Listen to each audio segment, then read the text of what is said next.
দেবতাকে ঈশ্বর আল্লাহ সকলকে স্মরণ করে আমি মনে করি যে এইভাবেই আমাকে মানুষের কাছে নিয়োজিত করো।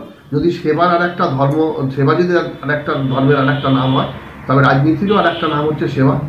এবং এই সেবার মধ্যে দিয়ে আমি মনে করি যে আমার রাজনীতির বিস্তার এবং সর্বধর্মের মানুষ, সর্ব বর্ণের মানুষ, মতবাদের মানুষ, তারা আমাকে ভালোবাসে। অন্তর দিন এসছে সেইটুকু।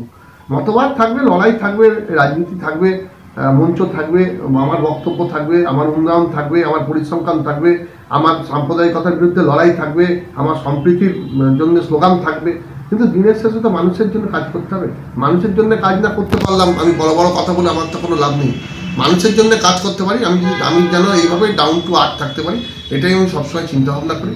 এবং এই ভাবনা আমি ভাবিত হয়ে আমার কাছে রাজনীতি, সমাজসেবা, সামাজিকতা, আমার ক্রিয়েটিভিটি, লেখনী, সমস্ত কিছু আমি দিনরাত্রি মানুষের মধ্যে থেকে যেটুকু পাই, মানুষের দুঃখ, কষ্ট, ব্যথা, বেদনা, এগুলোই তো আমার কলম থেকে সাহিত্য হয়, কবিতা হয়, লেখনী হয়, এগুলোর মধ্যে থেকেই তো আমি নির্যাস পাই। সুতরাং মানুষের সঙ্গে সম্পৃক্ত হতে না পারলে, আমি যদি একা একটা ছোটো ঘরে বসে থাকি, শুধু আকাশ দেখলে তো আর কাব্য সৃষ্টি করা যাবে না। আমার মধ্যে যদি কোনো লেখনী শক্তি থাকে, ক্রিয়েটিভিটি থাকে, ঈশ্বর সর্বশক্তিমান আমাকে যদি দিয়ে থাকেন, তবে সেটা মানুষের সঙ্গে সম্পৃক্ত হবে, মানুষের কথা মানুষের ভাষায় সেটা বুঝিয়ে তুলতে হবে, মানুষের দুঃখ বেদনার কথাকে, সেটাকেই তো সমস্ত কিছুর কলমের কালিতে, কলমের আঁচলে তখনই সাহিত্য সৃষ্টি হয়। এইভাবেই আমার সাহিত্য, রাজনীতি, সামাজিকতা সব কিছু মিলেমিশে একাকার হয়ে গেছে। সে বাবার করে যাওয়া সেই লাল রঙের মেজের ঘরেই আমি থাকি। সবাই আমি জানে যে 8 ফুট বাই একটা ঘটফুট ঘরই আমার ঠিকানা আর আমার এই অফিস। সুতরাং আমি বদলে বিশ্বাস করি না। আমি বিশ্বাস করি যে মানুষের জীবনযাত্রা, একটা কথা বলতেন মহাপুরুষরা, plain living and high thinking. তুমি সাধারণ জীবনযাপন করো, তোমার চিন্তাটাকে উচ্চ রাখো। সেই জন্য আমার সাধারণ জীবনযাত্রার মধ্যে করি। আমি অনেককেই বলেছি যে আমি কোনো দামি রেস্টুরেন্টে খেতে গেলে দুবার ভাবি, আমি কোনো দামি ব্র্যান্ডে জামা কাপড় পরতে গেলে দুবার ভাবি।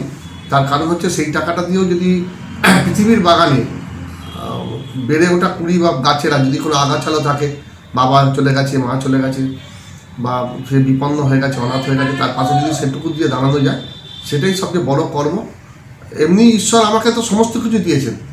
ঈশ্বর আমাকে শ্রবণ দিয়েছেন, দর্শনের চোখ দিয়েছেন, বুদ্ধি দিয়েছেন, আমাকে দর্শন দিয়েছেন, আমার সমস্ত কিছু দিয়েছেন, হাত পা, আমার সমস্ত অঙ্গকে তিনি ঠিক রেখেছেন।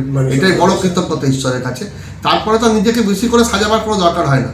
যেটুকু খেলে আমার পেট ভরবে, সেটুকু খেলেই তো আমি ঠিক আছি। বাকিটা দিয়ে যদি আর একটা বাগানের ফুলগুলোকে সুন্দর করা যায়, তবে আগামী দিনটা ভালো হয়, আগামী দিনের পৃথিবীটা ভালো থাকবে। আমি হয়তো এই পৃথিবীতে থাকবো না, কিন্তু কবির ভাষায় এ বিশ্বকে শিশুর বাসযোগ্য করে যাবো আমি। নবজাতকের কাছে আমার দৃঢ় অঙ্গীকার যদি থাকে, সেটা শুধু কবির কথা নয়, বাস্তবে করতে হবে। প্রত্যেকে নেওয়া আসতে, আমরা যদি প্রত্যেকে একটা একটা করে অনাথ শিশুর দায়িত্ব নিই, আমি যদি বছরে প্রত্যেক মানুষ যদি মনে করে 2টো করে যাদের বই খাতা হচ্ছে না, বই খাতা কিনে দেবো, এইটা করতে গেলে কী হবে? একদিন একটা রবিবার নয় মাংস কম খাবে সে, এটা হবে কী হবে?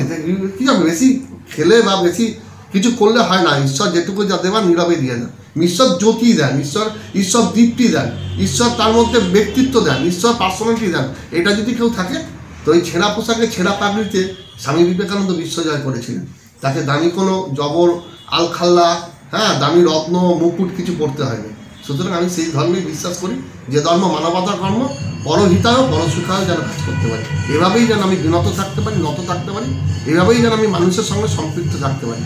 আমি যেদিন পৃথিবী থেকে চলে যাব, আমি যেখানে যেখানে উন্নয়নের কাজ করতে পেরেছি, যেখানে যেখানে আমি বাগানে ফুল ফোটাবার চেষ্টা করেছি, তারা যেন একটা ফুল নিয়ে দাঁড়িয়ে থাকে, সেদিন যেন ফুলে ফুলে আমার দেহটা ভরে থাকে। আর কিচ্ছু আমার চাই না জীবনে, এটুকুই আমার প্রার্থনা।